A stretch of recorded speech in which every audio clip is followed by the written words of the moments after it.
Hello! Hi! నమస్తే అండి. Welcome back to నేను మీ నాని. ఈరోజు మనం మాట్లాడుకోబోయే అంశం వచ్చేసి, మనకు ఏమీ తెలియనప్పుడు అంటే చిన్నప్పుడు, ఆ తర్వాత టీనేజ్‌లో ఇప్పుడేమనిపిస్తుందంటే, టీనేజ్ దాటిన తర్వాత కూడా చాలామందికి అబ్బా! నా అంత తోపు లేడు అనే అనిపిస్తుంది. ఆకాశాన్నైనా సరే కిందికి దించేస్తాం అనేంత కాన్ఫిడెంట్‌గా ఉంటారనమాట. అనేంత ధైర్యం ఉంటుంది. సముద్రాన్నైనా ఈదగలము. అందులోని సొరచేపలతో అయినా ప్రభాస్‌లాగా ఫైట్ చేయగలము అని అనుకుంటారు. కానీ ఒక 40 దగ్గరకొచ్చేసరికి అంటే మన వయస్సు 40, 45కొచ్చేసరికి అప్పుడు తెలుస్తుందనమాట. మనం ఇంకా ఎంత తెలుసుకోవాలి? ఇంకా తెలుసుకోవాల్సింది ఎంత ఉంది?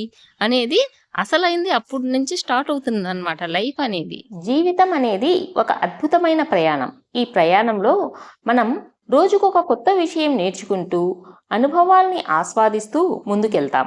అయితే ఈ జీవన ప్రయాణంలో ఒక వింత గుణం కనిపిస్తుంది. అదే మనకు ఏమీ తెలియనప్పుడు మనం అన్నీ తెలుసుకున్నట్లు అనిపిస్తుంది. కానీ నిజంగా అనేక విషయాలు తెలిసిన తర్వాత మనకు ఇంకా ఎంత తెలుసుకోవాల్సి ఉందో అర్థమవుతుంది. అదే నిజమైన జ్ఞానం ప్రారంభమయ్యే దశ. పిల్లలై ఉండగా మనకు ప్రపంచం చిన్నగా కనిపిస్తుంది. మన పరిసరాలే మనకు అద్భుతంగా అనిపిస్తాయి. ఆ సమయంలో ఎవరైనా మన అభిప్రాయాన్ని ప్రశ్నించినా మనం భయపడకుండా ధైర్యంగా సమాధానం చెబుతాం. ఎందుకంటే మనకు తెలియదని మనకే తెలియదు. అది అజ్ఞానంతో కలిసిన ఆత్మవిశ్వాసం. కాలక్రమేణా చదువు, అనుభవం, జీవన గమనం మనలో జ్ఞానాన్ని పెంచుతాయి. మనం విషయాలను లోతుగా అర్థం చేసుకుంటాం. అదే సమయంలో మనం నేర్చుకున్న ప్రతి అంశం మనలో వినయాన్ని పెంచుతుంది.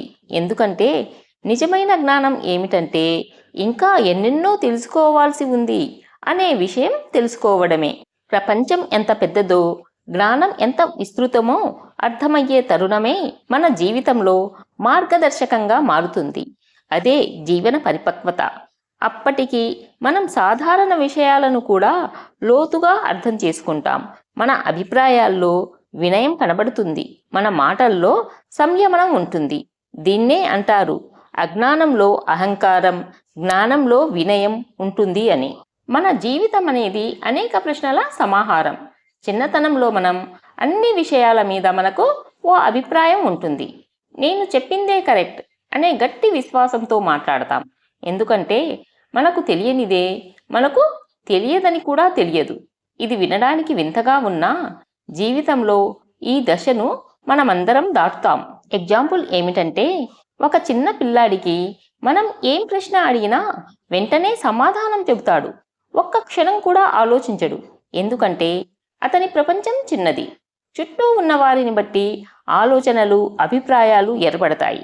కానీ అదే పిల్లాడు పెద్దయ్యాక ప్రశ్నలకు సమాధానాలు అనేక రకాలుగా ఉండవచ్చని తెలుసుకుంటాడు. కొన్ని విషయాల్లో పిహెచ్డి చేసిన మనిషి కూడా కొత్త విషయాల పట్ల అణకువతో ఉంటాడు.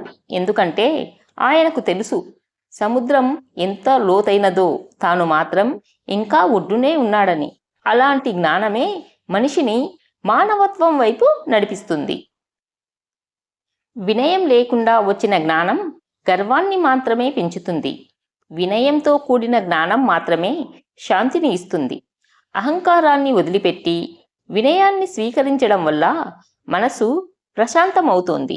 ఇతరుల పట్ల మరింత సహనంతో, ప్రేమతో వ్యవహరిస్తాం. అన్నీ తెలిసినవాడు ఏమీ తెలియదని ఒప్పుకునేంతగా మార్పు మొదలవుతుంది. అజ్ఞానంలో ఆత్మవిశ్వాసం ఎక్కువగా కనిపిస్తుంది. జ్ఞానంలో వినయం నిండి ఉంటుంది. నిజంగా నేర్చుకుంటున్న వారికి తెలిసేది ఒక్కటే, ఇంకా చాలా నేర్చుకోవాల్సిన అవసరం ఉందని. అసలు మనకు ఏదీ తెలియని సమయంలో మనమే ప్రపంచాన్ని మార్చగలమనే ధైర్యం ఉంటుంది. కానీ కాలం గడిచే కొద్దీ జీవితంలోని అనుభవాలు వాస్తవాలను నేర్పిస్తాయి. మనం ఎంత తెలుసుకున్నా అది తక్కువే అనిపిస్తుంది. జీవితం ఓ ప్రయాణం. తెలిసిన ప్రతిదానిలో తెలియనిది ఎంతో దాగుంటుంది. ఈ వీడియో మీకు నచ్చిందనే అనుకుంటున్నాను. ఈ వీడియో మీకు నచ్చినట్లయితే లైక్ చేయండి, షేర్ చేయండి అండ్ సబ్స్క్రైబ్ చేయడం మర్చిపోవద్దు.